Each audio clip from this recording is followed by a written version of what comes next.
Hello students, greetings for the day.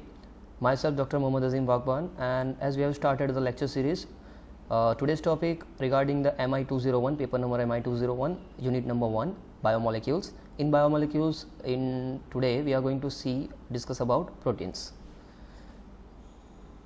Let us begin the lecture. Now, introduction of the protein.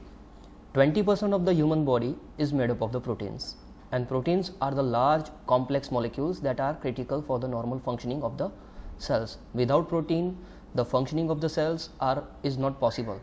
As you know that proteins plays a major role as a carrier to get something in or to make something out from the cell, because most of the molecules cannot pass through the lipid bilayer membrane. So they are playing a crucial or critical role in functioning of the cell. They are essential for the structure, function and regulation of the body's tissue and organ. Proteins are made up of smaller unit called amino acids, which are building blocks of proteins, and they are attached to one another by peptide bonds, forming a long chain of proteins. So proteins are made up of amino acids, nothing else. So the chain of the amino acids is attached by the peptide bonds and making a long chain and giving a form of protein. Proteins are the most abundant organic molecules of the living system, and its fundamental basis of structure and function of life. They cost about 50% of the dry weight of every cell. If we will remove the water content from the cell, then 50% of the dry weight is made up of protein. Its polymer of alpha and L-alpha amino acids, and only 20 amino acids are standard amino acids. Now the 21st amino acid have been added into the list, and that is selenocysteine. As you know, two amino acids are there. One is cysteine and another is methionine. Both the amino acids have sulfur containing amino acids, and the newly found amino acid, that is the 21st amino acid, that is selenocysteine.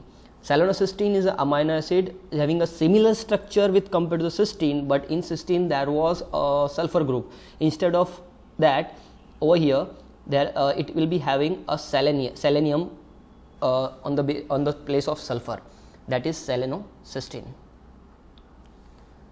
Now, biomedical importance of the proteins. Besides forming a long chain polypeptide unit of protein, amino acids have additional functions as well. They serve as a nerve transmission, in the function of nerve transmission, biosynthesis of porphyrins, purines, pyrimidines and urea, short polymers of amino acids giving a peptides. They function in neuroendocrine system also, hormones, hormone releasing factors, neuromodulators or neurotransmitters. They all are based on the proteins. Microorganisms produce D and L alpha amino acids, and they are having the therapeutic value as well. The antibiotic example bacitracin and gramicidin A and anti-tumor agent bleomycin, these all are based on amino acids and protein. There may be some amino acid, or there may be some proteins are also there, they may be toxic as well. Now let us see the amino acid structure and its classification. An amino acid contains both a carboxylic group and amino group. Amino acids that have an amino group bounded directly to the alpha carbon are referred to as alpha amino acid. Now let us see this structure. This is the basic structure that we have already discussed into the classroom, that you just have to remember the carbon into the central, right? On the left hand there will be NH2, on the right hand there will be COOH. Again the next amino acid will be nearby. On the left hand there will be NH2, on the right hand there will be COOH, and this way on the upper side R group will be there, that is a functional group that is getting changed, and the on the below side there will be H, that is hydrogen. R group is functional, so in each and every amino acid R is getting changed. All 21 type of in all 21 types of amino acid R is getting changed, but the remaining portion will remain same. For example, C will be there only, amino group will be there only, H hydrogen will be there only, and COOH carboxylic group will be there only. Only R will change, and then hence amino acid will be changed. Now classification of amino acids. Amino acids have been classified under the various way on the basis of structure. On the basis of structure, they have been classified in the several ways. Aliphatic, the amino acid containing aliphatic side chain, amino acid containing hydroxyl groups, sulfur containing amino acid groups and their amides, and basic groups as well containing aromatic rings or not. So this particular portion regarding the structure will be covered up in the chemistry lecture. And on the basis of polarity, they may be of two types, non-polar and polar. On the basis of nutritional, amino acid may be of two types, essential, non-essential, right? And this is a structure of 20 types of amino acid, and they are classified non-polar, aliphatic side group. This is just an example: glycine, alanine, valine. This belongs to the non-polar aliphatic. Polar uncharged side groups: serine, threonine, cysteine. They belongs to the polar uncharged side group. Aromatic: phenylalanine, tyrosine, and tryptophan. And positively charged side group: lysine, histidine, asparagine. And negatively charged side groups: glutamine or glutamic acid or glutamate, and aspartate or aspartic acid. Now classification based on the essentiality. Mostly two type of amino acids are there on the basis of essentiality: essential and non-essential. But somehow conditionally essentials are there. We will discuss later on. First of all, let us see the essential amino acids are the amino acids which you need through your diet because your body cannot make them. So you have to be clear that this particular amino acid, this list of amino acid, your body is not able to make them. So they are essential in your diet: histidine, isoleucine, leucine, methionine, phenylalanine, threonine, tryptophan, valine, and lysine. Now some amino acids are there which your body is already producing in your inside, so you don't need to make them in your diet. Those are non-essential: alanine, aspartate, cysteine, glutamate.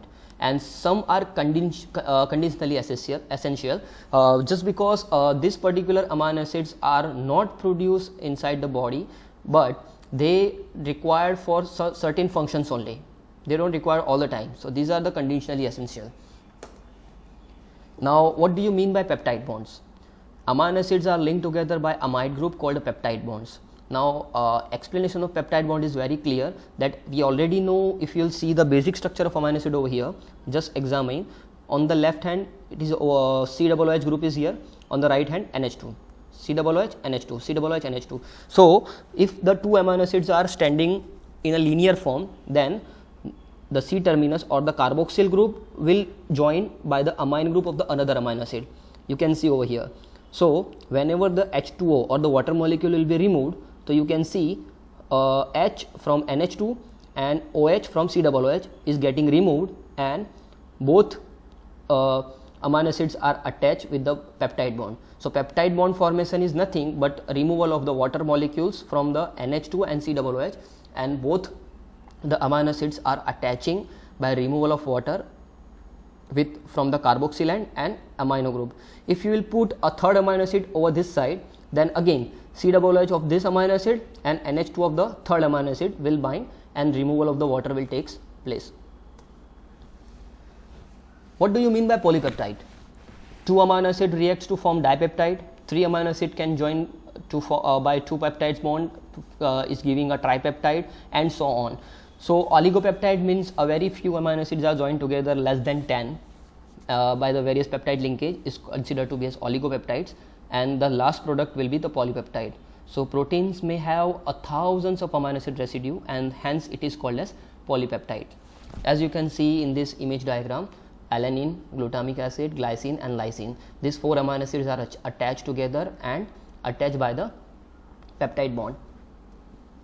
So polypeptide was nothing but polypeptide is actually the series of amino acids joined together by the peptide bond. Now the most important part regarding the protein is the structure of protein. You just have to make a concentration on the structure of protein. Proteins catalyze a metabolic reaction, power cellular motion, and form a structural integrity to hair, bones, tendons, and teeth. As we have discussed the function of proteins, that proteins are very essential and the most important part of the cell and living life. Human proteins therefore reflect the sophistication and diversity of their biological roles. Therefore, the maturation of the newly synthesized polypeptide into the biologically functional protein requires folding into the specific three-dimensional arrangement or the conformation.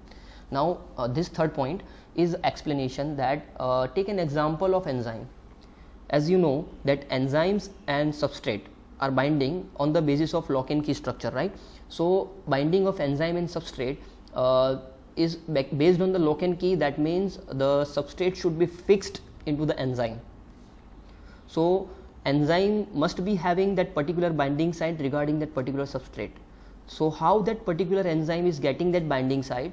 That particular enzyme is getting that particular shape of binding site because of the arrangement or the conformation of that particular protein. Now, 4 orders of protein structures are there. The modular nature of protein synthesis and foldings are embodied into the concept of orders of protein structures. Primary structure, that is a linking of amino acid residue in the polypeptide chain. Secondary structure is a stable arrangement of amino acid residues giving a rise to the recurring structural pattern into the geometrically ordered units, and twisting result in the alpha helix or pleated. Tertiary structure, three-dimensional structure, and quaternary structure, it is an arrangement of the space of the proteins having a 2 or more polypeptide subunit. Now, this is just a definition regarding 4 order of structures. Just have to remember the name. We are discussing later on. You will be clear about the 4 orders of structures. Now, this image. Do not see this image in this form, in this side. Let us see with the quaternary structure. As you can see in the quaternary structure, you can see a one yellowish chain, right?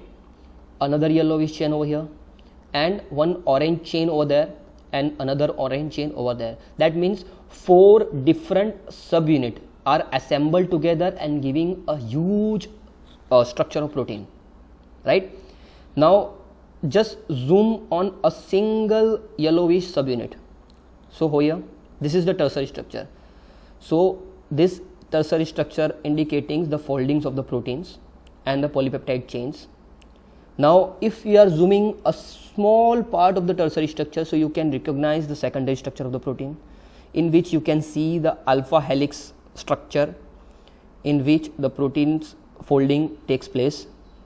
And if you will notice the detail of secondary structure, then you will see the detailed list of amino acids present in particular protein. So, this is a primary structures which is showing the list of list of amino acids present in that particular proteins. Lysine, lysine, glycine, glycine, this is the way. So, how many amino acids and what type of amino acids are there in the protein is called is to be considered as primary structures. We just have to be recognized that so many primary structures going to get 1 or 2 or 3 or 4 primary structures are going to make a secondary structures. More than 2 or 3 secondary structures are going to make a tertiary structure together, and more than 3 or 4 tertiary structure are going to make a quaternary structures together. And quaternary structures and this particular folding of a protein is actually giving a shape of a protein, and it is very necessary if the protein is enzyme. The shape of a protein is very necessary to be in functional, right? So, this particular arrangement is necessary. The 4 order of protein structure is nothing but the same protein has to be studied in detail, is considered to be is 4 order structure protein structures. I hope so you are clear about this, that quaternary structures indicate all the polypeptide chains or all the subunits present inside it, where tertiary structures indicate only one single subunit inside the whole protein. Secondary structures indicating arrangement of the amino acids, whether they are arranged in a helical form or they are arranged in a beta acid form. This is a helical form, alpha helix. We will later discuss later on. And this is a primary structures indicating how many numbers and what type of amino acids are present in that particular proteins. So, this is very clear diagrammatic representation of 4 orders of proteins: primary structure, secondary structure, tertiary and quaternary. Now, we are going with the primary structures. Primary structure, each protein has a distinctive number and sequence of amino acids residue. This is just an example of bovine pancreatic ribonuclease A. You can see the sequence of amino acid from the beginning to the end, what type of amino acids are present. This is the primary structure. This determines how it folds into unique three-dimensional structures, and this turns or determine the functional of protein as well. Now, what do you mean by secondary structure? A polypeptide chain can arrange itself into the characteristic helical or plated segment. Two type of arrangement could be there, either helical or plated, given by the Pauling and Corey. These were the scientists who have discovered this particular arrangement of the secondary structure, and hydrogen bonding interaction between the adjacent amino acid residue will take place. Now, you have to remember, whenever the chain of amino acid is arranged this way, this is the chain of amino acid arranged together. So, whenever the chain of amino acid are arranged, they are attached by the peptide bond, but when two adjacent amino acid are attached with each other, okay, not adjacent, sorry, but when two parallel amino acids are attached with each other to giving a shape of a protein, this is the way, this yellow one, you can see the yellow bond, this particular bond is hydrogen bond. So, hydrogen bonds will take place in a secondary structure. Free rotation is possible about only 2 of the 3 covalent bonds of the polypeptide backbone, and alpha carbon and the carbonyl group bond, and alpha carbon to the nitrogen bond. Now, let us see the alpha helix secondary structure. Secondary structures may be of two types, alpha helix and beta sheet. Alpha helix is actually a twisted structure, as you can see in the diagrammatic representation, and equal amount of each alpha carbon are there, with a phi angle of approximately minus 57 degrees centigrade and a psi angle of minus approximately 47 degrees centigrade. These are the phi angle and psi angle. Complete turn of a helix contain an average 3.6 amino acid residue. You can see this is a complete residue, a complete twist and turn. From beginning here, a complete S shape here, from here to here, this point to this point is a complete circle, a complete twist.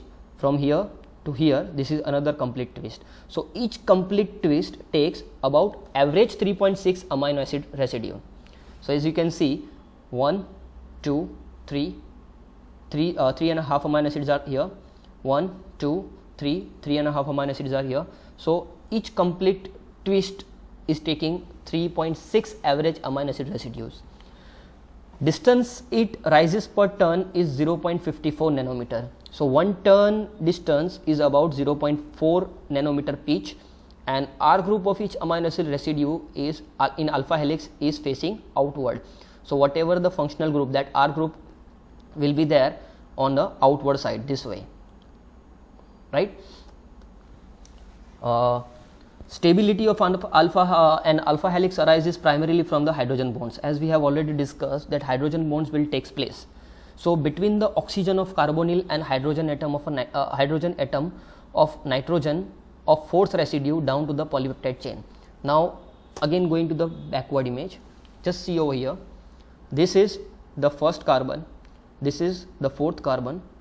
So, between the first and the 4th carbon, the carboxyl group, COOH group of the first carbon and the COOH of the first carbon and NH2 of the 4th carbon, 4th carbonyl group, 4th amino acid are going to make a hydrogen bond and giving you the alpha helix structure, supplemented by the van der Waals interaction. Now, secondary structure, that is a beta sheet structure, is different with compared to the alpha helix. As you can see in this particular alpha helix structure, the amino acids are arranged in this way, making a twisting pattern, but in beta structure the alpha helix amino acids are arranged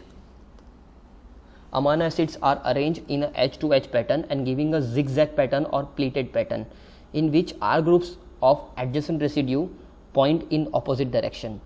Stability from the hydrogen bond between the carboxyl oxygen and amide hydrogen of the peptide bonds and giving the adjacent segments of the beta sheet. As you can see in this diagram, the adjacent sheet or adjacent chain are arranged with the hydrogen bond. Secondary structure, beta sheet structure can be of two types, parallel and anti-parallel.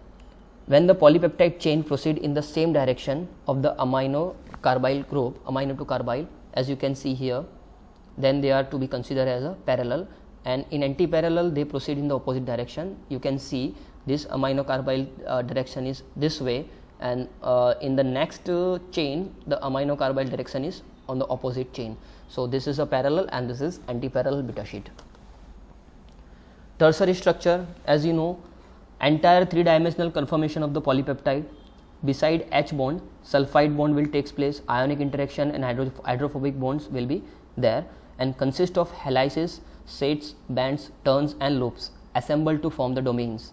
A domain is a section of protein structure perform a particular chemical or a physiological task, as we have already seen in the diagrammatic representation of the tertiary structure, that as you can see in this particular diagram, this tertiary structures is actually a polypeptide chain giving a folding of a protein, and 1, 2 or 3 or more than 3 tertiary structure combined together and giving the functional protein or the quaternary structures. It is not necessary that all the proteins having a quaternary structures, but most of the protein functional protein having a quaternary structures. So tertiary structures giving a binding of the substrate, binding site for the substrate, anchor a protein to the membrane and interact with the regulatory molecule as well. Quaternary structure, majority of the proteins are composed of the single polypeptide chain, but some of the proteins consist 2 or more polypeptide chain which may be identical or different. So such proteins are termed as oligomers and possess the quaternary structures. When it consists of 2 polypeptides, they are dimers, and homodimers contain 2 copies of the same polypeptide chain, while in the heterodimer the polypeptide chain differs. Now properties of the proteins. Proteins having different types of properties. First of all, solubility. So proteins forms a colloidal solution instead of a true solution in water. So as you just take an example of salt, if you are adding a salt in the water, you can see that salt is getting completely dissolved into the water, but when you add a protein into the water, it is giving a colloidal form. For example, you can see the PPTs or precipitation into the test tube whenever you are adding certain chemicals. Such type of colloidal forms will be there in the case of proteins. Molecular weight depends on the number of amino acids. The higher number of the amino acids will give you the higher number of molecular weight of the protein. The shape. There is a wide variety in the shape. Protein may be of different shape. Globular shape, example insulin. Oval shape, example albumin. Fibrous or elongated shape, fibrinogen protein. Acidity and basicity, or acidic or basic protein depends on the ratio of lysine, arginine and glutamine aspartic acid ratio. If the ratio is greater than 1, then it is basic, and vice versa. Ratio is less than 1, then it is acid. Now biological functions of proteins. Proteins are essential for the main physiological processes of life and perform the functions in every system of the living body and cell. A protein shapes determine its function. Proteins are critically important for catalyzing chemical reaction, as we already know that so many reactions will take place with the help of protein only. So enzymes are biocatalysts, and they catalyze various biochemical reactions. They are essential for the body and cell. So catalyzing a chemical reaction will take place with the help of protein only. Second function is synthesizing and repairing the DNA. Without protein or without enzyme, DNA polymerase, the synthesis of the DNA is not possible. Transporting materials across the cell. Carrier proteins plays a major role in this particular function, receiving and sending the chemical signals, responding to the stimuli, providing the structural support. Biological proteins help in providing the structural support of the cells as well as the living life. These are the references regarding the lectures, and thank you so much. If you are having any questions regarding the protein, you can ask in comment section. Thank you so much.